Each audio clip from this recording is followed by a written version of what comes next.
paywalls between us. It started with a message, simple and clean, the kind of old line you see on every screen.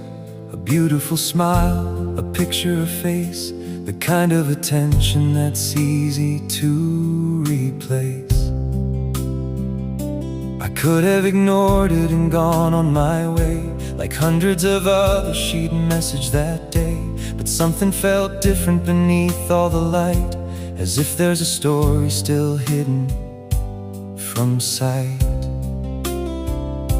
At first there were photos and hints of a page, a world built on beauty, attention and wage. A private door waiting somewhere down the hall, a promise behind yet another paywall.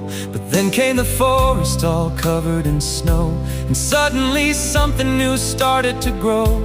Not because forests are special to see, but because they had always meant something to me.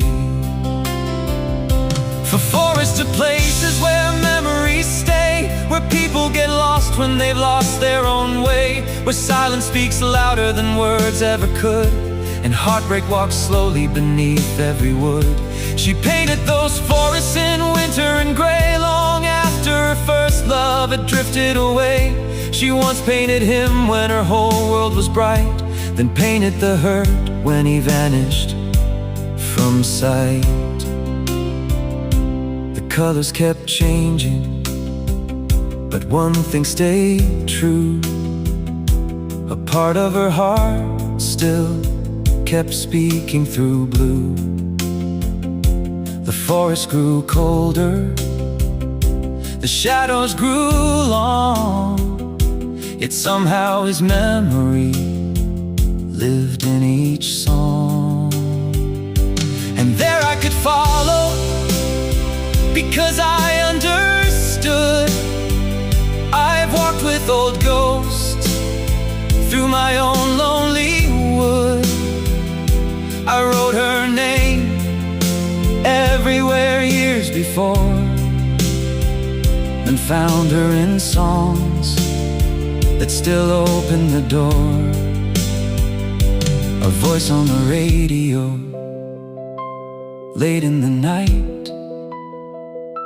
could pull old emotions back into the light.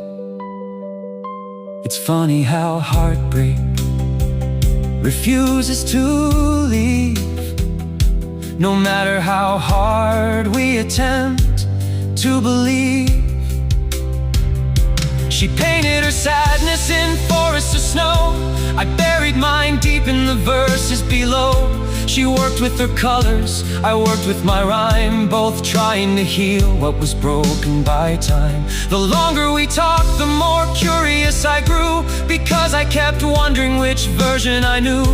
The law student studying late and alone, the girl with the paintings and sadness she'd known,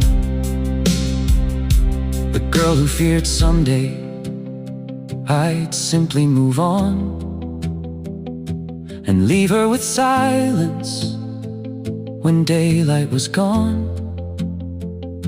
Or maybe the woman whose work was to sell a dream wrapped in beauty and crafted so well. For often between all the stories we'd share, the private page hovered somewhere in the air, a reminder that money and feelings could blend, and sometimes it's hard to know where they might end. Yet still I remained where our story began, not chasing a fantasy, not just a fan, 'cause pictures are easy and found everywhere, but honest conversations are painfully rare.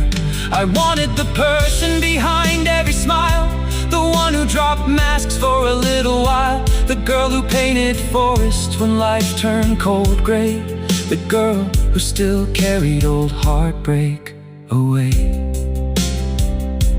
Maybe 'twas real, maybe part was a role, maybe truth and survival both lived in one soul. I honestly don't know, and maybe that's fine. Some questions aren't answered by the passing of time.